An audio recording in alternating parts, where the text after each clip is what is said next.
High on remote mountain roads, researchers maintain strict, undisturbed environments to sample baseline atmospheric air. These remote networks act as a massive integrating detector for global trace gas emissions. Data pulled from these isolated stations is fed directly into top-down atmospheric inversion systems. This data forms the backbone of global greenhouse gas accountability and verifies international climate treaty compliance.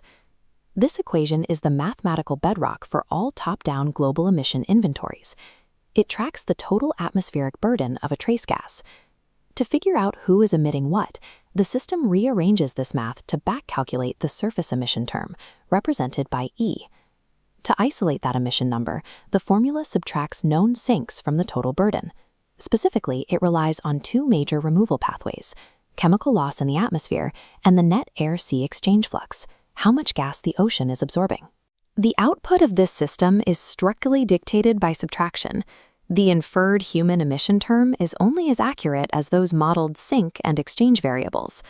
If the math assumes the ocean is pulling down more gas than it actually is, the equation balances itself by fabricating extra anthropogenic emissions. This exposes a structural flaw known as the policy inversion conflict. Current monitoring systems prescribe the marine boundary layer chemistry as a static, unmoving climatological baseline. The ocean is dynamic. If those static sink assumptions fail to reflect reality, the atmospheric mass residual is mathematically misallocated. Treaty enforcers looking at the data are blinded to true human emissions because the model cannot distinguish between a factory leak and a changing sea. The real ocean is undergoing rapid warming, creeping acidification, and increasing freshwater stratification. None of these variables are static. The divergence between the static model and the physical ocean generates a systematic discrepancy. We call this the climate accounting error matrix. Correcting this requires a fully coupled biogeochemical framework, the Stratified Marine Feedback Engine. This engine links three previously isolated dynamic marine variables together, processing them through a 17-state implicit ordinary differential equation solver suite. It operates across three distinct physical and chemical domains: ocean acidification kinetics, biological volatile production, and Haline-Capping stratification. Integrating these three dynamic variables directly into the inversion math separates natural ocean climate responses from actual human-driven compliance shifts on land. We start below the surface layer, in the seawater volume, where short-lived halocarbons like bromoform are suspended, transported, and eventually removed. In seawater, one of the primary abiotic removal pathways for dissolved bromoform is base-catalyzed hydrolysis. This chart shows chemical kinetics driving degradation. The hydrolysis rate is directly proportional to hydroxyl ion activity. Breakdown depends entirely on ocean pH. Dropping pH from 8.1 to 7.7 slows the pathway by 60.19%. Suppressing this rate forces unhydrolyzed bromoform to accumulate in seawater. Because of temperature dependence, this acidification kinetics index exhibits a severe latitudinal footprint. It acts as a major control mechanism for halocarbon accumulation in warm tropical waters while maintaining a negligible effect in freezing polar reservoirs.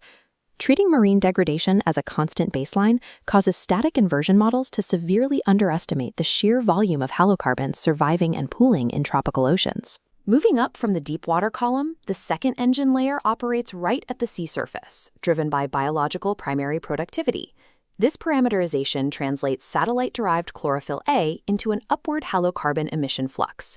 We link bromoform generation directly to nutrient drawdown.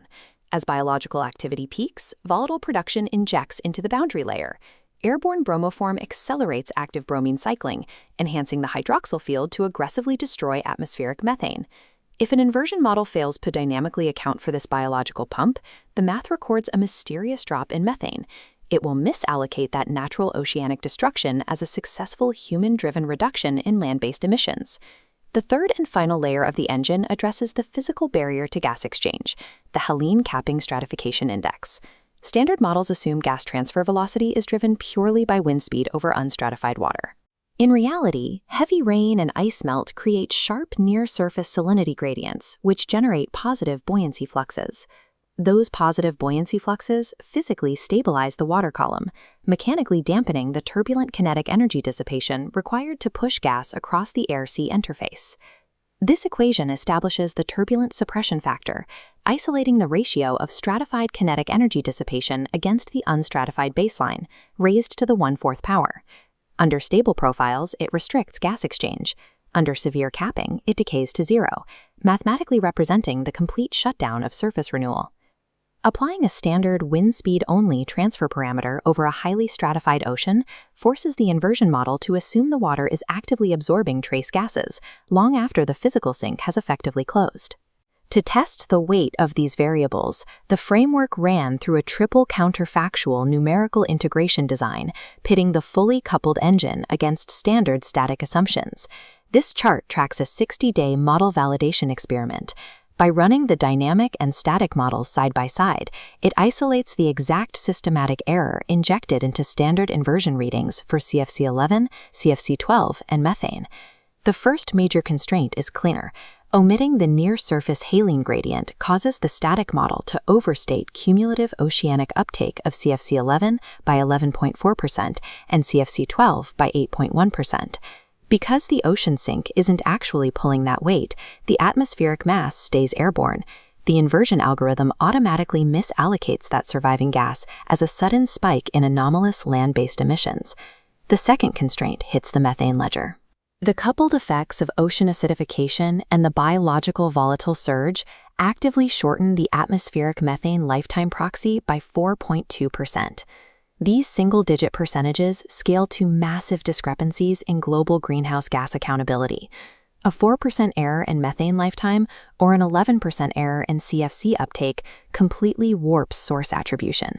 This exposes an immediate liability. The atmospheric monitoring systems relied upon to verify international law are actively confusing natural climate feedback loops with human compliance shifts. To protect the integrity of global treaty verification, we can no longer rely on unmoving baselines. Global monitoring frameworks must abandon static boundary assumptions and implement fully dynamic, coupled marine inversions.